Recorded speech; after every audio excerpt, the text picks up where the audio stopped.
Ser cristão nesse período não era mais ter status, não era mais uma questão religiosa, mas ser cristão era lutar pelos direitos do cidadão, era lutar pela liberdade, era apoiar a igualdade de todos os homens. E tudo isso em uma fraternidade pautada nos direitos inalienáveis de todos os homens.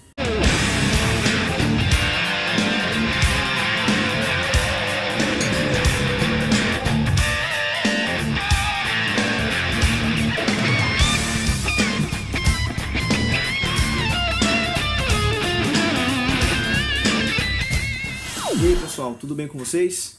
Estamos mais uma vez aqui para darmos continuidade ao nosso percurso por entre as pedras da teologia.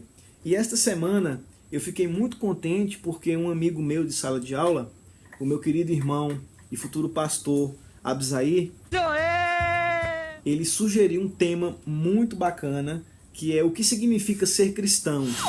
Bem pessoal, como é de costume, eu vou deixar para vocês a nossa bibliografia sugerida. O primeiro livro é o do Bateson, Documentos da Igreja Cristã. Outro livro é Cristianismo, Essência e História, do Hans Kim. E por fim, História da Filosofia Contemporânea do século XIX à Neoescolástica, da filósofa italiana Sofia Vanni Rovigli. Então vamos continuar o nosso vídeo. Bem, primeiramente nós temos que levar em consideração a origem do nome cristão, né? Existem várias interpretações possíveis. A primeira é aquela que ser cristão é ser como pequenos cristos no mundo, ser imitadores de Cristo, seguidores de Cristo. Pois bem, lá em Atos 11:26, pela primeira vez os cristãos são chamados por esse nome. E é um texto muito conhecido, né? Então não vamos nos prender a esse texto. E pois bem, a palavra cristão, ela também evolui para cristianismo. E essa palavra aparece pela primeira vez nos escritos de Inácio. É digno de nota também que a palavra cristão, ela é da palavra latina Christiani. E todas as palavras latinas terminadas em iani são referentes a seguidores de alguém, a prosélitos de alguém, não é? Ou seja, partidários de alguém. Quando nós vamos para Christiani, cristãos, é justamente a divisão, é um apelido, um vulgo, algo pejorativo para diferenciar entre judeus e aquela seita chamada a seita do caminho. E tem uma referência histórica bem interessante que eu queria compartilhar com você. Veja só, um texto chamado de Tácito Anális 15, página 44. Pois bem, é a perseguição de Nero, no ano 64. Veja bem como o cristianismo era considerado, o ser cristão era considerado no Império Romano.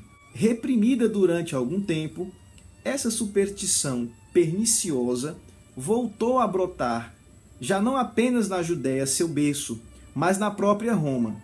Tudo em Roma encontra seguidores.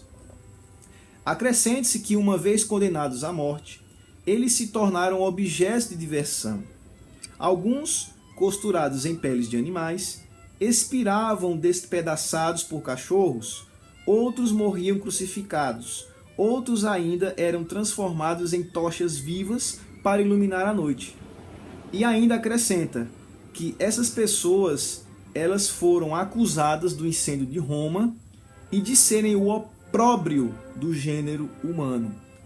Isso você vai encontrar nesse livro Documentos da Igreja Cristã, do Bateson, uma obra que eu já recomendei aqui no nosso canal. Ser cristão, no início mesmo dessa religião, não era algo muito agradável. Era como você ser considerado a escória da humanidade, segundo o pensamento dos romanos. Avançando, nós vamos perceber que o cristianismo pouco a pouco vai se proliferando, vai adentrando no Império Romano e se consolidando.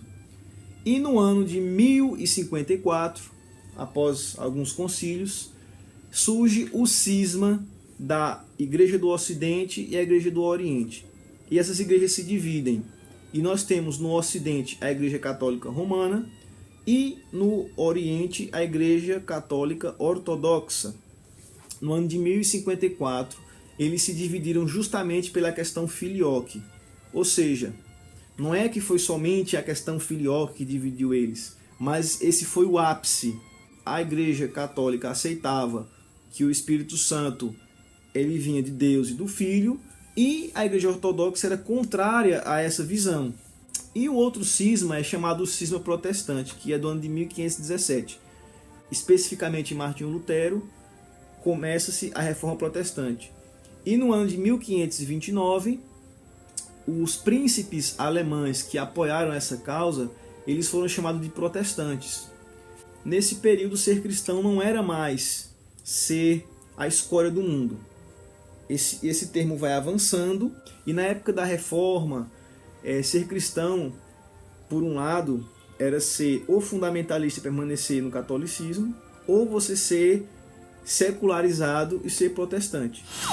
Nós sabemos que a Reforma Protestante é um dos motores da modernidade. Em resposta à Reforma, nós temos a Contra-Reforma, e por ocasião dessas coisas, nós temos a chamada Guerra dos 30 Anos, de 1618 a 1648, que os historicistas vão dizer que é o marco inicial da mudança de paradigma do feudalismo para o moderno. Isso trouxe algo muito interessante para a sociedade. O que eu estou querendo dizer com isso? Veja só. Com a mudança de paradigma, tendo cristãos por um lado que não mais eram submissos ao Vaticano, e nós temos também a descoberta do novo mundo, que isso impactou tremendamente a sociedade ocidental. Ou seja, o cristianismo professado ele estava sendo colocado em xeque, porque novas religiões foram descobertas, novas sociedades, novos homens, uma nova cultura que lançava as bases para um futuro relativismo. E avançando, ao chegar na Revolução Francesa, você vai perceber que as bases para uma democracia moderna, pautada na laicidade, pautada nos direitos humanos, elas foram lançadas. Somente no cristianismo existia a questão da fraternidade, da igualdade e da liberdade. Mas quando nós chegamos na Revolução Francesa, nós temos essa questão sendo colocada em pauta, não mais a partir dos dogmas cristãos. E isso foi um grande avanço para a humanidade, por um lado, e por outro, foi um cheque na religião. Inclusive, nós podemos ver que a igreja ela foi fechada a esse movimento, até o bendito Vaticano II. Esse concílio que realmente aprovou essa questão e abriu a Igreja Católica à nova democracia. Ser cristão nesse período não era mais ter status, não era mais uma questão religiosa, mas ser cristão era lutar pelos direitos do cidadão, era lutar pela liberdade, era apoiar a igualdade de todos os homens. E tudo isso em uma fraternidade pautada nos direitos inalienáveis de todos os homens. Ou seja, você percebe que protestantes lutaram pela liberdade dos homens, não é? Abolindo a escravidão em todo o mundo conhecido. Então isso foi uma vitória muito interessante para a igreja e para a sociedade, né, do modo geral. Ser cristão era muito mais que professar uma fé ultrapassada e muito mais que ser um livre pensador. Mas ser cristão era ser humano e lutar pela liberdade, igualdade e fraternidade. A Declaração dos Direitos do Homem e do Cidadão, do ano de 1789, é um motivo de orgulho para os franceses.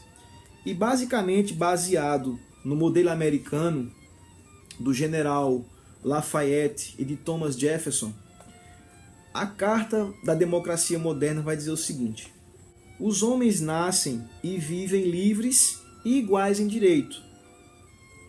Liberdade, propriedade, segurança e resistência à opressão.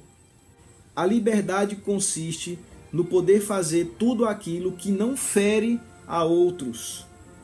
Nenhum homem deve ser molestado por suas opiniões, também religiosas, desde que não disturbe a ordem pública, a livre comunicação de pensamentos e de opinião, e a propriedade sendo um direito inviolável e sagrado. A questão chamada de a morte de Deus, que Nietzsche vai dizer claramente e em bom tom que Deus está morto. Pois bem, o que é ser cristão no período pós-morte de Deus?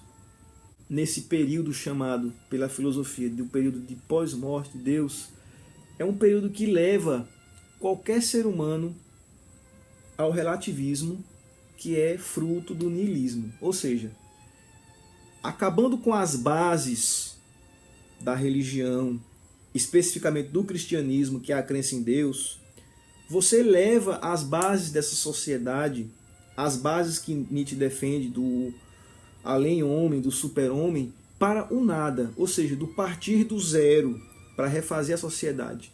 Você não tem mais nada em que se apoiar, tanto para crer como para viver. E isso cai em um niilismo absoluto.